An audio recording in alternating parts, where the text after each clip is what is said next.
दोस्तों आज हम बताएंगे भूत होते हैं या नहीं। अगर आप ऐसी वीडियो देखना पसंद करते हैं तो हमारे चैनल को सब्सक्राइब करें।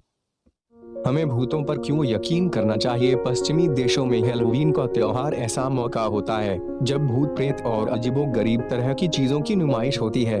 ये वो मौका होता है जो गुजर चुके लोगों के धरती पर उतर आने जैसा माहौल देता है। पर क्या हम भूतों से जिंदगी के कुछ अहम सबक भी सीख सकते हैं? चलिए इस सवाल का जवाब तलाशते हैं। आज के हैलोवीन त्योहार की बुनियाद में सेल्टिक परंपरा का पर्व समहैन था। ईसा से बहुत पहले के भूमध्य सागर और यूरोप में रहने वाले लोग सेल्टिक जबानें बोलते थे। उनका यकीन भूतों और देवताओं में हुआ करता था।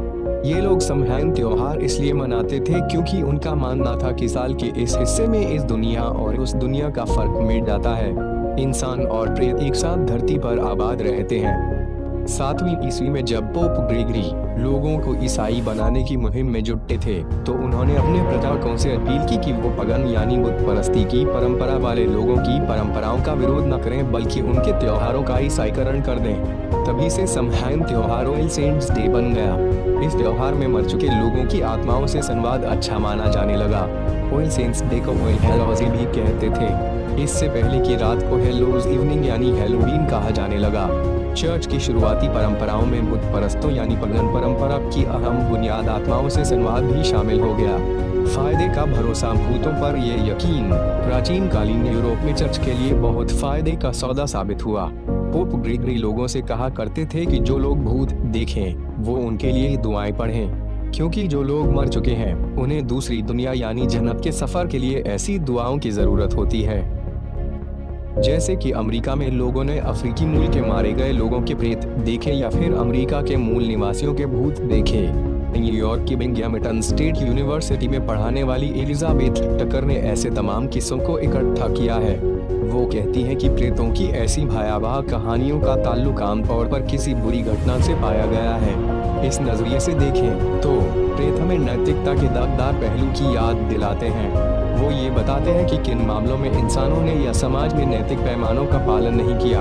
ये करतूतें आत्मा पर बोझ की तरह महसूस होती हैं, पर प्रेतों की कहानियाँ सिर्फ बुरे सबक नहीं देती, वो उम्मीदें भी जगाती हैं।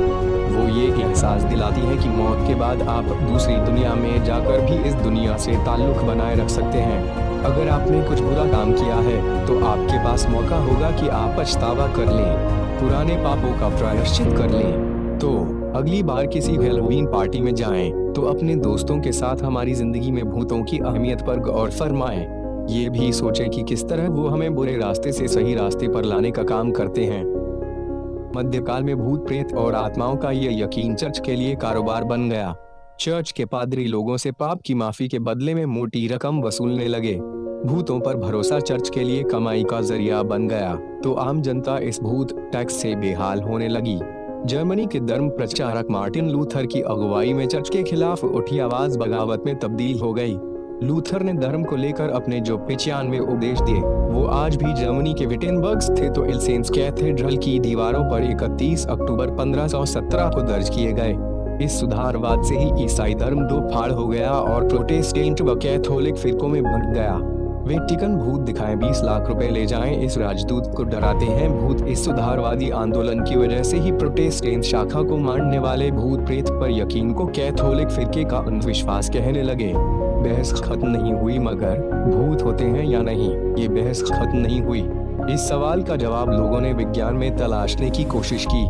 19वीं सदी के आते आते अध्यात्मवाद ने जोर पकड़ा। इसे मानने वाले ये कहते थे कि इस दुनिया से जा चुके लोग जिंदा लोगों से संवाद कर सकते हैं। इसके लिए मंडलियां बैठने लगी। आत्माओं की तस्वीरें लेने का चलन इसी दौर में बढ़ा। पहली आलमी जंग के बाद अध्यात्मवाद का कमोबेश खात्मा हो गया, लेकिन इसका असर अब भी देखा जा सकता है। आज भी घोस्ट हंटर्स वैज्ञानिक तरीकों से भूतों के अस्तित्व को साबित करने की कोशिश करते देखे जाते हैं। दोस्तों अगर हमारी वीडियो आपको पसंद आए तो वीडियो को लाइक और शेयर करना